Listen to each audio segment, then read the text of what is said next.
আজকে হয়তো সবাই দেখেছেন যে আমি মাননীয় প্রধানমন্ত্রী মহোদয়ের হাত থেকে একটি অ্যাপয়েন্টমেন্ট লেটার পেয়েছি। এই অ্যাপয়েন্টমেন্ট লেটার পাওয়াটা আমার পক্ষে এতটা সহজ ছিল না।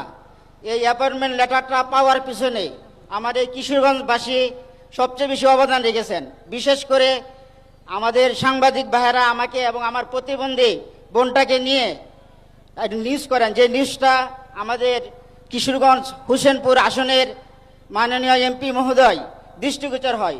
পরে মাননীয় এমপি মহোদয় আমাদের কুলিয়াচর ভৈরব আসনের মাননীয় প্রতিমন্ত্রী মহোদয় জনাব আলম স্যারের দৃষ্টিগোচরের মাধ্যমে মাননীয় সমাজ কল্যাণ মন্ত্রীদেরকে অবহিত করে মাননীয় প্রধানমন্ত্রী মহোদয়ের দৃষ্টিগোচরের মাধ্যমে আজকে আমি এই অ্যাপয়েন্টমেন্ট লেটারটা পাই।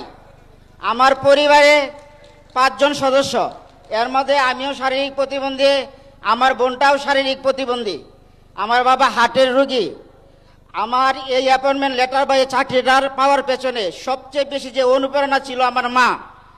আমার মা আমাকে কষ্ট করে ছোটবেলা থেকে সমাজের অনেক মানুষের অবহেলা, অবঞ্চিত এবং সমাজের লাঞ্ছনার শিকার হয়ে অনেকে বলছিল যে আমাকে লেখাপড়া করিয়ে কি হবে, ওকে পাগলা মসজিদের সামনে অথবা কিশোরগঞ্জ কোর্টের সামনে নিয়ে বসে ভিক্ষা করাও।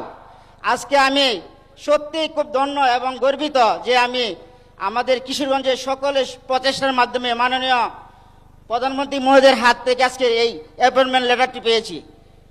আমি সর্বশেষে মাননীয় প্রধানমন্ত্রী সহ এখানে যারা আছেন সকলের দীর্ঘায়ু কামনা করে, সেই সাথে আমাদের দেশমাতা বেগম খালেদা জিয়া, শহীদ প্রেসিডেন্ট জিয়াউর রহমান, যিনি আমাদের এই বাংলাদেশের স্বাধীনতার ঘোষক ছিলেন, তাদের জন্য আল্লাহ পাক জান্নাতের উচ্চ মাকাম দান করেন, যাতে জান্নাতুল ফেরদৌস দান করেন, এই আশা ব্যক্ত করে আমি আবারও মাননীয় প্রধানমন্ত্রী মহোদয়কে আমার পক্ষ থেকে চিরকৃতজ্ঞতা জানিয়ে আমার কথা শেষ করলাম। আসসালামু আলাইকুম।